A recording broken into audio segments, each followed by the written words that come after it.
Hello everyone, my name is Bailey Pritchett and today I'll be talking about a presentation for my WKU EDU 520-700 class. So welcome to my presentation on Fred Jones's positive classroom discipline. Today we're going to take a deep look at Jones's approach to behavior management, an approach designed to help students work smarter, not harder, while training students to become responsible, self-managing learners. By the end of this presentation, you should walk away with strategies you can immediately use in your own classroom. First, classroom management is essential for effective learning. Fred Jones's model, Positive Classroom Discipline, focuses on preventing misbehavior and building responsibility. What is positive classroom discipline? Fred Jones's Positive Classroom Discipline is a teacher-centered behavior management model that emphasizes prevention, body language, efficient classroom routines, and responsibility training. In very simple and conversational terms, Jones believed that the best way to handle misbehavior is to stop it before it ever starts. He asked teachers to think about discipline like time management. Every moment spent correcting behavior is instructional time lost. So, his model gives teachers tools to prevent misbehavior, to intervene early with confidence, and to motivate students to behave responsibly. So, first, proactive behavior management model. Second, prevents misbehavior with structured routines and positive reinforcement. And third, focuses on student responsibility. Now we're going to talk about a pictorial definition. To help you remember the model, I'd like to summarize Jones's entire theory with three images. First, a pair of eyes. This represents the look. Jones's calm, classic, and confident teacher gaze. Second, a walking figure. This represents teacher proximity, or using your presence to manage behavior. And thirdly, a check mark. This symbolizes responsibility training, which means teaching students to manage themselves. You can think of these three icons as the heart of the Joneses approach. First look, then move, and teach responsibly. Another pictorial definition is a stoplight.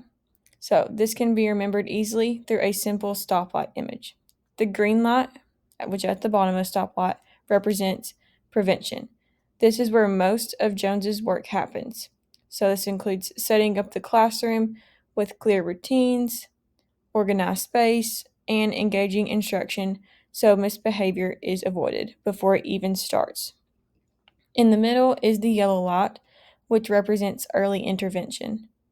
This is the moment where the teacher uses subtle body language cues, like the look, which we talked about in the first pictorial definition, or moving closer to a student to redirect behavior calmly and quietly. And the top section of a stoplight is the red light, which represents consequences, which Jones believed should be rare because prevention and early intervention handle most problems long before they reach this stage. So when you see this stoplight, think green, prevention, yellow, early intervention, and red, consequences only when needed. This simple visual captures the entire flow of Jones's management model. Fred Jones was an American clinical psychologist who built his career working with children who exhibited extremely challenging behaviors. He earned his PhD from the University of California and spent years consulting in schools, observing real classrooms, and interviewing teachers. What stood out to him was the enormous amount of energy teachers were spending simply trying to keep order in their classroom. He noticed that teachers often repeated themselves, talked over misbehavior, and dealt with constant disruptions that drained instructional time and attention. This led Fred Jones to develop practical strategies, simple, efficient, and grounded in real classroom practice, rather than abstract theory. His work is captured in two major publications. First, positive classroom discipline, which we're talking about today, and this was created in 1987. And later on, he created tools for teaching in 2000. Key assumptions of Jones's model. So, Jones starts with a set of assumptions about how classrooms work. First, teachers lose nearly half of their instructional time dealing with misbehavior and goofing off. Not serious defiance, just small disruptions. Second, most behavior is preventable if the teacher sets up the classroom well.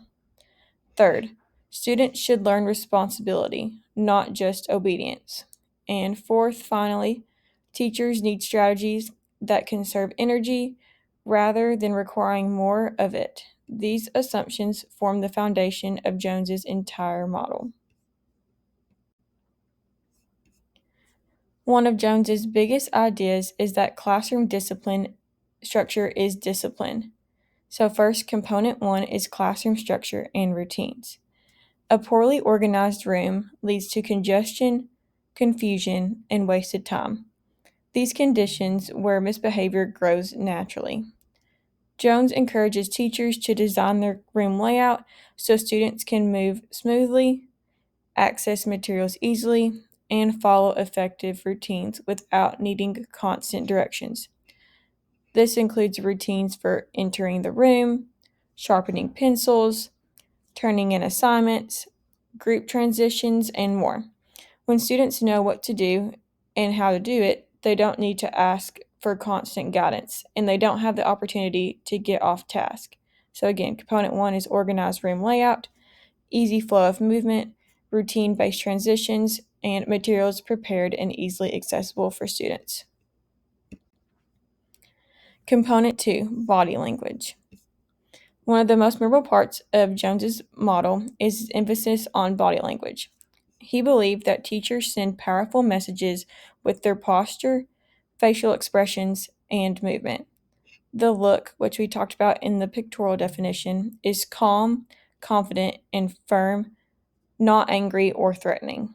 It's simply a silent communication that signals, I see you and I expect better. Jones also emphasized proximity control, which was shown in the walking pictorial definition image. Simply walking toward a student to remind them of expectations. According to Jones, a teacher's presence is far more effective than lectures, warnings, or raised voices. So keep a calm, confident posture, maintaining eye contact, teacher proximity, and gentle yet firm presence. Component 3 is say, see, do teaching. Another essential part of the model is say, see, do teaching. This means students are not passive during instruction. Instead, they constantly practice what the teacher is modeling. Rather than listening for 15 minutes and then working alone, students learn in short cycles. The teacher says it, the students see it demonstrated, and then they do it immediately. This routine keeps students engaged, reduces boredom, and prevents misbehavior that comes from downtime. So students actively practice during instruction, students learning and reduces misbehavior, and lastly, immediate feedback loops. Component 4 is incentives. So to motivate responsible behavior, Jones introduces preferred activity time, or PAT. PAT is earned through cooperation, on-task behavior, smooth transitions, and responsible choices. It's not a bribe. Instead, it is a celebration of efficient classroom functioning. Examples of PAT might include educational games, partner activities, creative challenges, or classroom selected incentives. Jones believed that well-structured incentives teach students that responsible behavior produces positive outcomes for everyone. So students earn time for fun learning activities, reward responsibility, cooperation, and on-task behavior, and builds class community. Responsibility training is the heart of Jones's long-term discipline plan. The goal is for students to become more self-directed, more reflective, and more independent. Responsibility isn't something students develop naturally. It has to be taught. So, Jones includes routines that encourage students to check their own work, transition independently, organize materials, and support classmates. This frees the teacher from micromanaging behavior and helps students build the life skills they will need beyond school. So teaches life skills within responsibility training, reinforces independence within the students, builds self-management, and lastly, uses group motivation for positive behavior. Now let's look at some practical discipline strategies from Jones's model. Teachers can use body language to address minor disruptions quietly. They can use proximity to stop misbehavior without interrupting instruction. They can set clear visual boundaries, such as desk spacing or posted routines. They can structure transitions so the room moves efficiently without chaos. Incentives like PAT can reinforce responsible habits, and consistent routines help students understand exactly what is expected every day. These strategies operate together rather than separately. There are 7 discipline strategies, and I'll go over them again. It's planned body language, proximity control, visual boundaries, structured transitions, incentive systems, calm corrections, and consistent routines. So here's how the model works in a step-by-step process.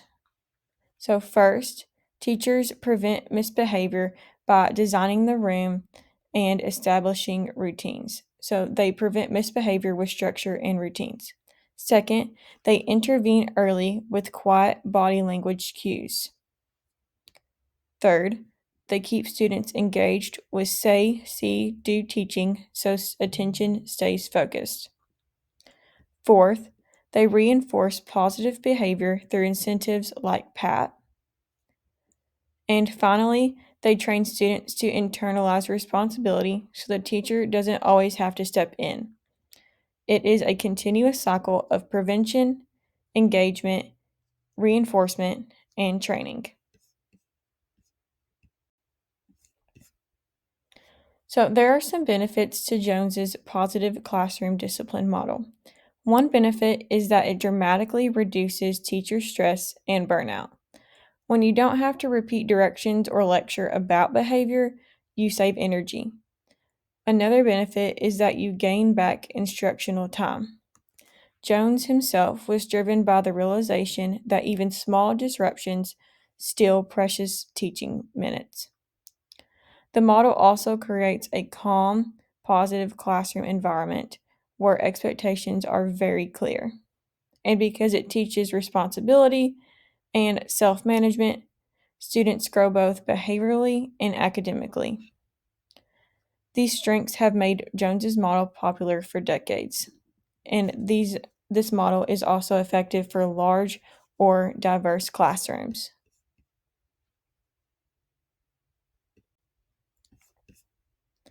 Like any theory, Jones's model also has criticisms. Some educators feel the model is too teacher centered and relies heavily on adult authority. Others argue that incentives like PAT might undermine intrinsic motivation if not used thoughtfully. Some teachers find the body language strategies intimidating at first, and some critics say that the model doesn't fully address deeper emotional or social issues that can cause misbehavior. Even so, many teachers adapt the model to their own teaching style to overcome these concerns. So, some argue it focuses too heavily on teacher control. Incentives within the classroom may overshadow intrinsic motivation. The body language techniques may feel uncomfortable for new teachers. And lastly, PAT can be time consuming to implement consistently within the classroom.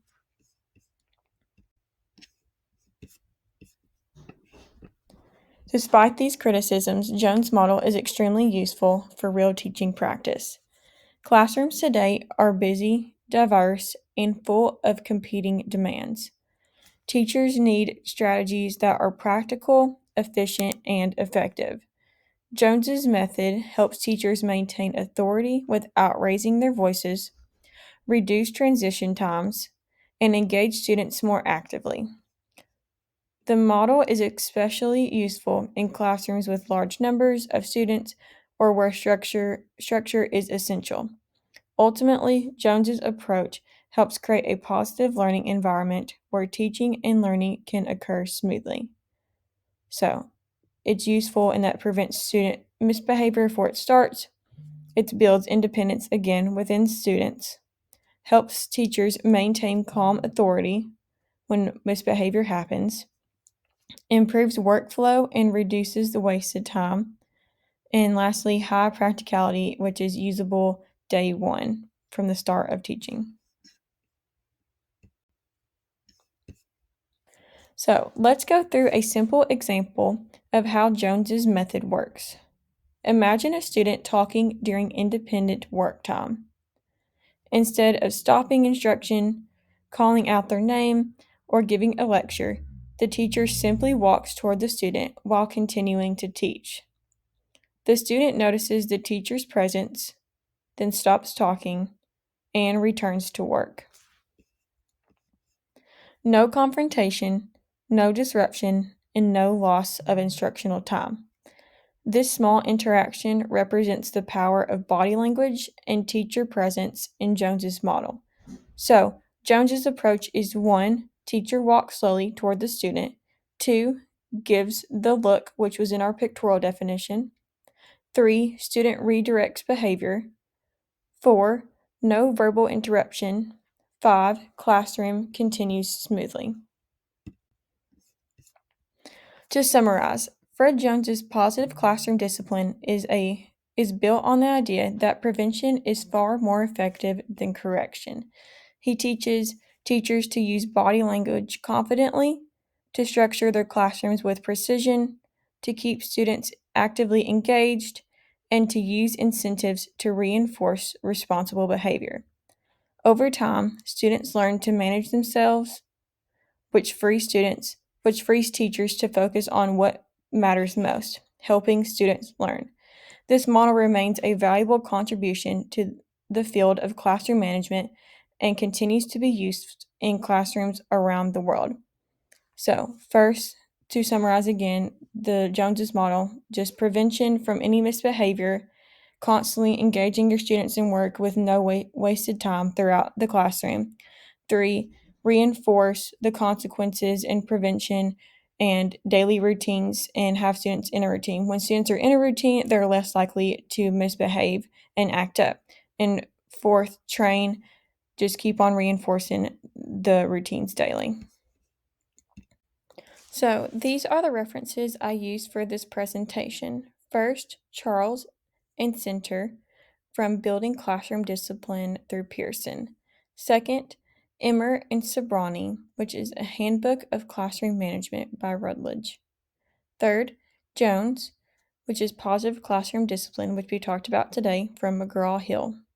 Second, Jones, Tools for Teaching, which he invented in the 2000s, which is Frederick H. Jones and Associates. And lastly, Purdue Al for my references, APA 6th edition Style Guide. Thank you for listening to this presentation on Fred Jones's Positive Classroom Discipline.